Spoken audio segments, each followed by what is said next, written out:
नमस्ते। साहित्य रसमा तपाईहरूलाई विशेष स्वागत गर्दछौँ। साहित्य रस लिएर आज पनि म विवेक उपस्थित भइसकेको छु। साहित्य रस तपाईहरूले BN24 नेपाल मार्फत सुन्दै र हेर्दै आइराख्नु भएको छ। यस कार्यक्रममा मैले तपाईहरूकै मुक्तक वाचन गरिरहेको छु।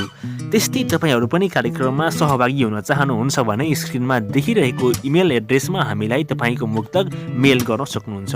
साथै यसै भिडियोको डिस्क्रिप्सनमा हामीले हाम्रो फेसबुक पेजको लिङ्क राखिदिएका छौँ। त्यो पेजमा गएर पनि म्यासेज गर्नुभयो भने तपाईँहरूको मुक्तक हामीसम्म आइपुग्छ। साथै त्यो पेजमा तपाईँहरूले आफूलाई मनमा लागेका कुराहरू हामीलाई म्यासेज गर्न सक्नुहुन्छ। आजको कार्यक्रममा हामीले दुईजना मुक्तकारहरूलाई सुन्नेछौँ। पहिलो मुक्तकार हुनुहुन्छ कमल राई, उदयपुरबाट, हाल मलेसिया हुनुहुन्छ। त्यस्तै अर्को हुनुहुन्छ हिमा रोक्का, बागलुङबाट हुनुहुन्छ। मेरो हातमा यति बेला कमल राईको 7वटा मुक्तकहरू छन् भने हिमा रोक्काको 4वटा मुक्तकहरू छन्। पहिलो चरणमा हामीले कमल राईको 7वटा मुक्तकहरू सुन्नेछौँ भने लगत्तै त्यसपछि हिमा रोक्काको 4वटा मुक्तकहरू सुन्नेछौँ। ढिला नगरिकन म कमल राईको 7वटा मुक्तकहरू सरस्वती वाचन गरिहाल्छु। पहिलो मुक्तक।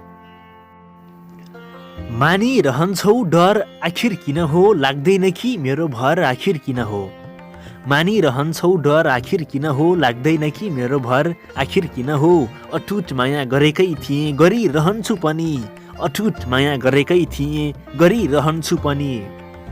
मानिरहन्छौ डर आखिर किन हो, लाग्दैन कि मेरो भर आखिर किन हो। अटुट माया गरेकै थिएँ गरिरहन्छु पनि। हुँदैन भन्यौ घरबार आखिर किन हो, हुँदैन भन्यौ घरबार आखिर किन हो। एक्लै पागल सरी लर्खराएको मान्छे म, छटपटी र अन्योलतामा डराएको मान्छे म। एक्लै पागल सरी लर्खराएको मान्छे म, छटपटी र अन्योलतामा डराएको मान्छे म। ढुक्कसँग भन्छु धेरै ठुलो रहर छैन अब, ढुक्कसँग भन्छु धेरै ठुलो रहर छैन अब। खुसी खोज्दा खोज्दै हराएको मान्छे म, खुसी खोज्दा खोज्दै हराएको मान्छे म। खोज्दै आऊ जङ्गल अनि भिरमा भेटिन्छु, महसुस गर्नु पीडा अनि पिरमा भेटिन्छु। खोज्दै आऊ जङ्गल अनि भिरमा भेटिन्छु, महसुस गर्नु पीडा अनि पिरमा भेटिन्छु।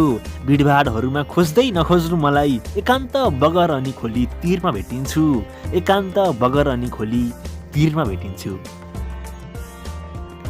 जीवनको कुनै पनि सफर हुन्न परदेशीको, सहर छ तर वास्तविक घर हुन्न परदेशीको। जीवनको कुनै पनि सफर हुन्न परदेशीको, सहर छ तर वास्तविक घर हुन्न परदेशीको। रुँदै होलिन् बुढी आमा थाकिए होलान् आँखाहरू, रुँदै होलिन् बुढी आमा थाकिए होलान् आँखाहरू। जीवनको कुनै पनि सफर हुन्न परदेशीको, सहर छ तर वास्तविक घर हुन्न परदेशीको।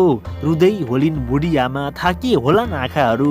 आँसु पुस्न पाउँछु कि पाउँदिन्न भर हुन्न परदेशीको, आँसु पुस्न पाउँछु कि पाउँदिन्न भर हुन्न परदेशीको। भ्रष्टाचारकै लागि गरिन्छ तोडमोड यस्तै छ नेपालमा, तैछाड मैछाड गर्दै गरिन्छ भागदौड यस्तै छ नेपालमा। भ्रष्टाचारकै लागि गरिन्छ तोडमोड यस्तै छ नेपालमा, तैछाड मैछाड गर्दै गरिन्छ भागदौड यस्तै छ नेपालमा। भ्रष्टाचार गर्न दिन्न भन्नेले नै करोडौँ खाएपछि ढाकछोप गर्नकै लागि गरिरहन्छन् जोड यस्तै छ नेपालमा। ढाकछोप गर्नकै लागि गरिरहन्छन् जोड यस्तै छ नेपालमा। नजिक आउलान् मन बहकाउलान्, सम्हाल्नु आफूलाई अनेकौँ बाहना बनाई फसाउलान्, सम्हाल्नु आफूलाई। नजिक आउलान् मन बहकाउलान्, सम्हाल्नु आफूलाई अनेकौँ बाहना बनाई फसाउलान्, सम्हाल्नु आफूलाई। केही वर्ष त हो नि हामी टाढा हुने, सधैँको लागि कहाँ हो र केही क्षणको झुटो आशा देखाउलान्, सम्हाल्नु आफूलाई। केही क्षणको झुटो आशा देखाउलान्, सम्हाल्नु आफूलाई। घरिघरि भइरहन्छ दोधार अन्योलमा छु, खै कस्तो हुन्छ घरबार अन्योलमा छु। घरिघरि भइरहन्छ दोधार अन्योलमा छु, खै कस्तो हुन्छ घरबार अन्योलमा छु। टाढा परदेश जाने मनै थिएन छोडेर उसलाई, टाढा परदेश जाने मनै थिएन छोडेर उसलाई। घरिघरि भइरहन्छ दोधार अन्योलमा छु, खै कस्तो हुन्छ घरबार अन्योलमा छु। टाढा परदेश जाने मनै थिएन छोडेर उसलाई। परिवर्तन हुन्छ कि व्यवहार अन्योलमा छु, परिवर्तन हुन्छ कि व्यवहार अन्योलमा छु। तपाईहरू यति बेला साहित्य रसमा हुनुहुन्छ र मैले भर्खरै कमल राईको 7वटा मुक्तकहरू वाचन गरेर सकिसकेको छु। त्यस्तै दोस्रो चरणमा हामीसँग हिमा रोक्खा बागलुङबाट हुनुहुन्छ। उहाँको 4वटा मुक्तकहरू छन्। म ती 4वटा मुक्तकहरू पनि वाचन गरिहाल्छु। पहिलो मुक्तक। तिम्रो दुःख आफ्नै मानेर रुन खोजी भुल गरे, एकोहोरो तिम्रै मान्छे हुन खोजी भुल गरे। तिम्रो दुःख आफ्नै मानेर रुन खोजी भुल गरे, एकोहोरो तिम्रै मान्छे हुन खोजी भुल गरे। तिमी हौ आकाशको जुन टाढैबाट हेर्नु पर्थ्यो, मेरै सम्झेर तिमीलाई छुन खोजी भुल गरे, मेरै सम्झेर तिमीलाई छुन खोजी भुल गरे। रुवाउनेहरू भेटिए, हँसाउनेहरू भेटिए, जालझेल गरी मायामा फसाउनेहरू भेटिए। रुवाउनेहरू भेटिए, हँसाउनेहरू भेटिए, जालझेल गरी मायामा फसाउनेहरू भेटिए। मुटु भित्रै राखेको छु तिमीलाई भन्दै, मुटु भित्रै राखेको छु तिमीलाई भन्दै, पछि त्यही मुटुमा छुरा धसाउनेहरू भेटिए, पछि त्यही मुटुमा छुरा धसाउनेहरू भेटिए। मेरो जिन्दगीमा निकै ठुलो हानि परेको छ, हुरी चलेको छ अनि पानी परेको छ। मेरो जिन्दगीमा ठुलो हानि परेको छ, हुरी चलेको छ अनि पानी परेको छ। माया गर्छु भन्दै आउने त हजार छन्, तर तिमीलाई नै सम्झिने बानी परेको छ, तर तिमीलाई नै सम्झिने बानी परेको छ। मभन्दा नि राम्रो कोही पाए जस्तो छ, उसैसँग जिउने कसम खाए जस्तो छ। मभन्दा नि राम्रो कोही पाए जस्तो छ, उसैसँग जिउने कसम खाए जस्तो छ।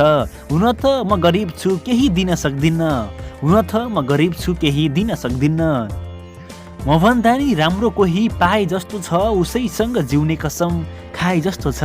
हुन त म गरिब छु केही दिन सक्दिनँ, सोचेर धनीसँगै पिरती लाए जस्तो छ, सोचेर धनीसँगै पिरती लाए जस्तो छ।